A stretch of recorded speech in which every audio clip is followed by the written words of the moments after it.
भानगढ़ के दो श्रापों की पूरी कहानी रूप में बहुत समय पहले की बात है। राजस्थान की अरावली पहाड़ियों में एक नगर फलता फूलता था जिसका नाम था भानगढ़। इसकी स्थापना राजा भगवंत दास ने की थी, लेकिन इसे असली पहचान उनके पुत्र माधो सिंह ने दिलाई। यह नगर अपनी सुंदरता और भव्यता के लिए प्रसिद्ध था। किले के निर्माण से पहले ही कहानी का पहला अध्याय शुरू हुआ। एकम संत बलूनाथ का वचन। जिस स्थान पर राजा माधो सिंह किला बनाना चाहते थे, वहां एक शक्तिशाली और शांत तपस्वी संत बलूनाथ अपनी छोटी सी कुटिया में साधना किया करते थे। राजा ने संत से अनुमति मांगी। संत बलूनाथ ने मुस्कुराते हुए कहा, हे राजन, तुम अवश्य यह नगर बसाओ, मेरी तुम्हें स्वीकृति है, लेकिन मेरा एक वचन याद रखना, यह महल इतना ऊंचा मत बनाना कि इसकी परछाई कभी भी मेरी कुटिया पर पड़े। जिस दिन भी तुम्हारी भव्यता की छाया मेरे तप पर पड़ेगी, उस क्षण यह नगर नष्ट हो जाएगा। माधो सिंह ने सिर झुकाकर वचन दिया और किला बनवाना शुरू किया।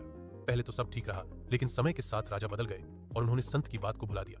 बाद में एक लालची शासक ने महल की ऊंचाई इतनी बढ़ा दी कि उसकी छाया संत बलूनाथ की कुटिया पर पड़ने लगी। शर्त टूटी और संत बलूनाथ का वचन एक अदृश्य तलवार की तरह भानगढ़ पर लटक गया। राजकुमारी रत्नावती और तांत्रिक का वशीकरण। अभी नगर पूरी तरह से नष्ट नहीं हुआ था कि एक और विनाशकारी कहानी ने जन्म लिया। भानगढ़ की राजकुमारी रत्नावती अपने रूप और गुणों के कारण प्रसिद्ध थी।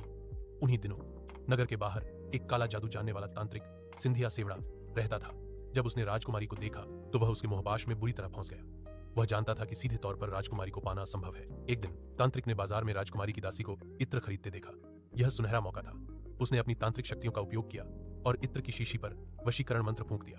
उसका विचार था कि इत्र लगाते ही राजकुमारी उसके वश में आ जाएगी। लेकिन रत्नावती केवल सुंदर नहीं बल्कि बहुत बुद्धिमान भी थी।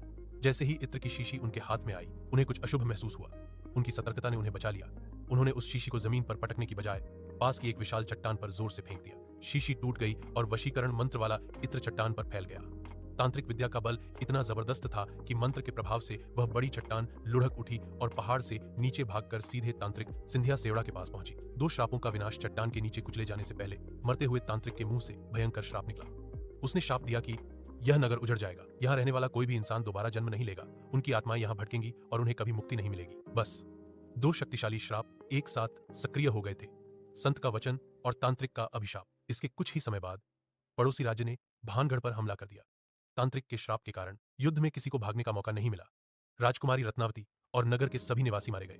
नगर की पूरी आबादी एक ही रात में काल के गाल में समा गई। संत का वचन पूरा हुआ, नगर उजड़ गया। तांत्रिक का श्राप पूरा हुआ, किसी को मोक्ष नहीं मिला। तब से लेकर आज तक भानगढ़ का किला वीरान है। यह एक खंडहर मात्र है जहां सिर्फ हवाएं चलती हैं और कहा जाता है कि रात के समय उन्हीं हताश आत्माओं की आहटें सुनाई देती हैं जिन्हें श्राप के कारण मुक्ति नहीं मिल पाई। इसी वजह से आज भी सूर्यास्त के बाद यहां प्रवेश वर्जित है।